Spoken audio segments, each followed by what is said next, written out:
পশ্চিম যোৰহাট শাখা কবি সন্মিলন সপোনৰ পৰিধি অসম তথা অসম আবৃত্তি আৰু সংস্কৃতি পৰিষদ পশ্চিম যোৰহাট শাখাই পশ্চিম যোৰহাটৰ ঐতিহাসিক মেলেঙিয়াল গাঁৱত প্ৰাণৰ শিল্পী জুবিন গাৰ্গলৈ ৰাজহুৱা শ্ৰদ্ধাঞ্জলি অৰ্পণ কৰে আৰু সকলোৱে জুবিন গাৰ্গৰ সমাধিস্থলী যোৰহাটৰ মাজমজিয়াত বিচাৰি সাজুৰে দাবী উত্থাপন কৰে। অসমীয়াৰ হিয়াৰ আমঠু জুবিনদাৰ মহাপয়নৰ খবৰটোৰ যেতিয়া লগালগ আমি যেতিয়া খবৰ পাইছিলোঁ তেতিয়া যথেষ্ট ব্যথিত হৈছিলোঁ। সেই খবৰটোৱে আমাক যথেষ্ট সেই হৃদয়ত দুখ দিছিলে, কিয়নো আমি তেওঁৰ গান শুনি ডাঙৰ হৈছোঁ। তেওঁৰ গান আমি ৰাতিপুৱা শোৱাৰ পৰা ধৰি ৰাতিলৈকে আমি তেওঁৰ গান শুনি ডাঙৰ দীঘল হৈছিলোঁ আৰু তেওঁ অনুকৰণ কৰিছিলোঁ। জুবিন দা আমাৰ বাবে কি আছিল এতিয়া তেওঁ মহাপয়নৰ পাছত আমি জানিব পাৰিছোঁ আৰু যথেষ্ট দুখিত হৈছোঁ। আৰু লগতে সজোৰে উত্থাপন কৰিছোঁ যে জুবিন গাৰ্গৰ অৰ্থাৎ জুবিনদাৰ সমাধিস্থল আমাৰ যোৰহাটত হ'ব লাগে। আমি পশ্চিম যোৰহাট কবি সন্মিলন সপোনৰ পৰিধি অসম তথা অসম আবৃত্তি আৰু সাংস্কৃতিক পৰিষদ পশ্চিম যোৰহাট শাখাৰ তৰফৰ পৰা সজোৰে দাবী উত্থাপন কৰিছোঁ যে জুবিনদাৰ সমাধিস্থল আমাৰ এই মৰমৰ যোৰহাটত হ'ব লাগে। আৰু জুবিনদাৰো সপোন আছিল যে তেওঁৰ শৈশৱৰ য'ত তেওঁ যৌৱন শৈশৱ অতিবাহিত কৰিছিল সেই আপোন ঠাইলৈ তেওঁ ঘূৰি আহিব বিচাৰিছিল। আমি তেখেতক আমাৰ ইয়াত সমাধি হোৱাটো আমি বিচাৰোঁ।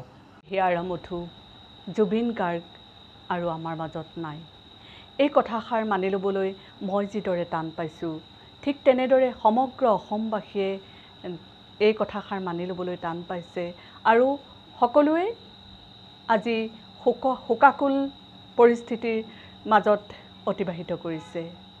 আমি আজি সমবেত হৈছোঁ পশ্চিম যোৰহাট শাখা কবি সন্মিলন তথা সপোনৰ ফেচবুক গোট সপোনৰ পৰিধি আৰু অসম আবৃত্তি আৰু সংস্কৃতি পৰিষদ পশ্চিম যোৰহাট শাখা ইয়াত সমবেত হৈ এই আমাৰ হিয়াৰ আমঠু জুবিন গাৰ্গৰ শ্ৰদ্ধাঞ্জলি জ্ঞাপন কৰিবলৈ পাই আমি বৰ দুখিত অনুভৱ কৰিছোঁ।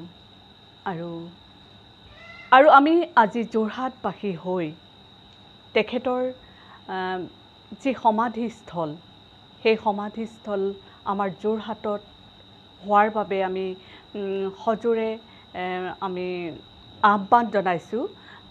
আমাৰ এই যোৰহাটৰ সন্তান যিহেতু তেওঁ আৰু তেওঁক আমি আমাৰ মাজতে চিৰদিন বুকুৰ মাজত লৈ থাকিবলৈ বিচাৰোঁ, এয়াই আমাৰ আশা, যোৰহতীয়া হিচাপে আমাৰ দাবী। ধন্যবাদ। অসমীয়া জাতিৰ প্ৰাণ, অসমীয়া জাতিৰ হিয়াৰ আমঠু জুবিন গাৰ্গ আমাৰ মাজত নাই। আমি অতি দুখেৰে আমি তেখেতক পশ্চিম যোৰহাট কবি সন্মিলন, পশ্চিম যোৰহাট শাখা কবি সন্মিলন আৰু পশ্চিম যোৰহাট শাখা অসম আবৃত্তি আৰু সংস্কৃতি পৰিষদ ফেচবুক পেজ সপোনৰ পৰিধি অসমে আজি আমি পশ্চিম যোৰহাটত তেখেতৰ শেষ শ্ৰদ্ধাঞ্জলি জনাবলৈ পাই আমি অতি দুখ পাইছোঁ, মৰ্মাহত হৈ পৰিছোঁ।